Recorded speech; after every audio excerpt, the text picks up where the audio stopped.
Chapter 59. The Second Commandment.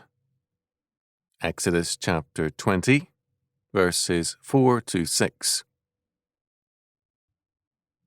Thou shalt not make unto thee any graven image, or any likeness of anything that is in heaven above, or that is in the earth beneath, or that is in the water under the earth. Thou shalt not bow down thyself to them, nor serve them, for I, the Lord thy God, am a jealous God, visiting the iniquity of the fathers upon the children, unto the third and fourth generation of them that hate me, and showing mercy unto thousands of them that love me, and keep my commandments. Exodus chapter 20, verses 4 to 6. Over the centuries and into our time, there have been bitter disputes over the meaning of this, the Second Commandment. For many, both in ancient Israel as well as in the Church, it has been a prohibition of all sculpture, paintings, and representations of anything, whether religious in character or not, whereas others have rejected this interpretation. It should be noted that both sides have claimed orthodoxy and have sought to be faithful to Scripture. In the early Church, in the post-apostolic era, there was a very strong hostility to all painting and sculpture. Art has always been essentially tied to religion, and for many converts, art meant paganism and occultism. For a time, artists who were converted had to either abandon their vocation or renounce the making of any image of any form. A little later in the post-apostolic era, images, paintings, and mosaics began to abound. There was a very extensive use of them and often a veneration of them. Those who used images were no less zealous in their faith than the non-users, and their theology was essentially similar. In assuming either of these positions, it is important to understand the reasons behind them and why it is necessary for us to condemn both. As we have seen, the great evil which the First Commandment prohibits, among other things, is the concept of continuity between God and creation. The Greco-Roman world accepted the continuity of all being, so that an inner link existed between the ultimate power or powers and the world of men and things. Gordana Babbage has observed, judging by legends and lives of saints, it would seem that pictures of Christ and the saints were mostly regarded by the common people as objects themselves imbued with supernatural powers. The logic in this position was this: any painted image or sculpture had a link with ultimate power, and by representing it, became a concentration of that power. No pagan idolater has equated his image with the totality of the power represented. Rather, he has seen it as a focus, concentrating some of the power locally. Thus, idolatry has religious and philosophical roots. Because of the belief in the continuity of being, a man could have an image carved in the belief that, like a lightning rod, it would localize an ultimate power. Those who were iconoclasts shared this view and therefore opposed all images. In Isaiah chapter 44, verses 9 to 20, the futility and absurdity of idols is bluntly stated. They are nothing.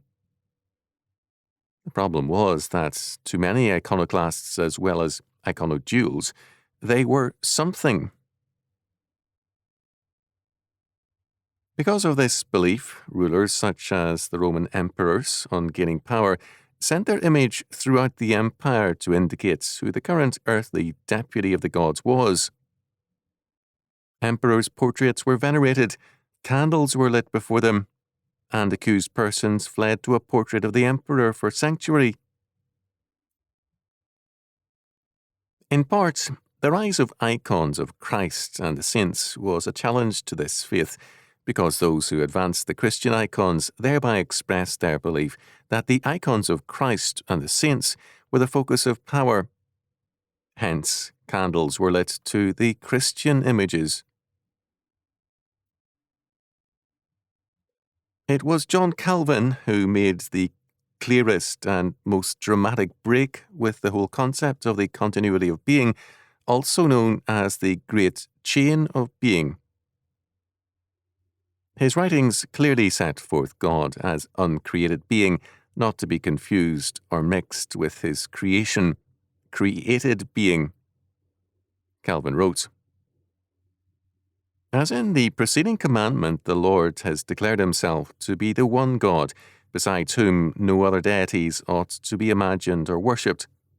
So in this he more clearly reveals his nature and the kind of worship with which he ought to be honoured, that we may not dare to form any carnal assumptions of him. The end, therefore, of this precept is that he will not have his legitimate worship profaned with superstitious rites. Wherefore, in a word, he calls us off and wholly abstracts us from carnal observances which our foolish minds are accustomed to devise when they conceive of God according to the grossness of their own apprehensions, and therefore he calls us to the service which rightfully belongs to him, that is, the spiritual worship which he has instituted. He marks what is the grossest transgression of this kind, that is, external idolatry. And this precept consists of two parts. The first restrains us from licentiously daring to make God, who is incomprehensible, the subject of our senses, or to represent him under any visible form. The second prohibits us from paying religious adoration to any images. It is very important to note that Calvin saw this commandment as essentially related to worship. It is about the kind of worship with which he ought to be honoured. The 3 verses of this Second Commandment are one sentence. This one sentence has to do with worship and our representation of God. If taken generally, as some Hebrews did and some Christians have, it will then mean an abolition of all painting, sculpture, and photography. Such an interpretation is absurd and contrary to Scripture. God himself, in giving the orders for his sanctuary, required the making of the images of the cherubim, the brazen bull, carved pomegranates, and so on. These were not for worship, but to adorn his sanctuary. Kyle and Ehrlich observed,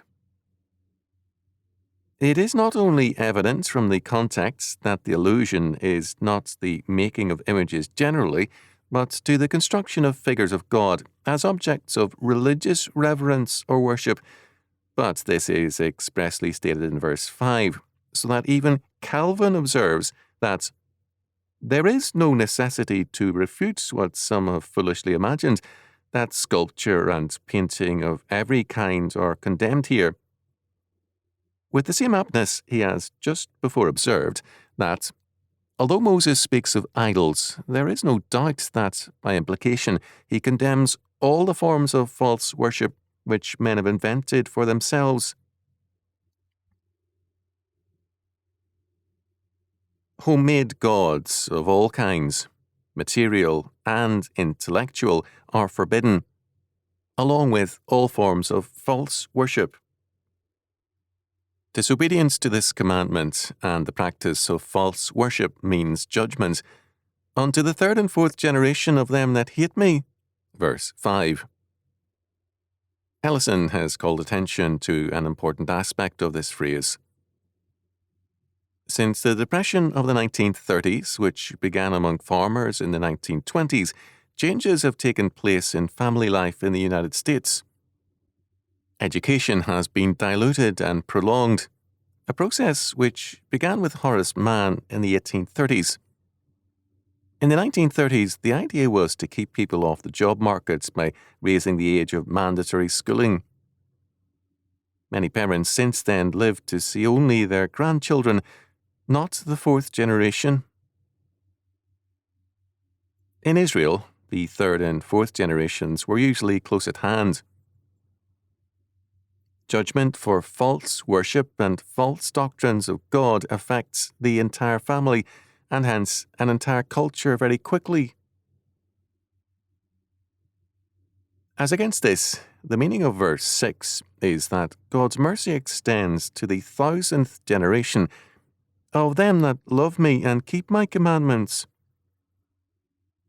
Deadly as the results of evil are, even more powerful and enduring are the consequences of faithfulness. There is great reason for hope because of this sentence. It is important to note that while no image can comprehend the meaning of God and hence is false on this ground, the reason God gives for his prohibition is, "For I, the Lord thy God, am a jealous God." Verse 5. The stress is on God's exclusiveness. We are told, "I am the Lord, that is my name, and my glory will I not give to another, neither my praise to graven images." Isaiah chapter 42, verse 8. "I will not give my glory unto another." Isaiah chapter 48, verse 11.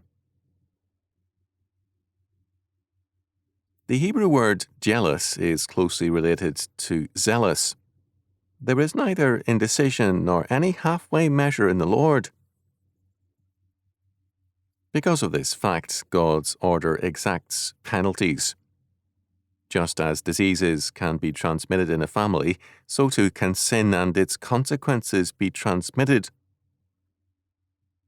A man who lays waste a family inheritance penalizes the succeeding generations. So too does a man who worships God falsely and holds erroneous beliefs.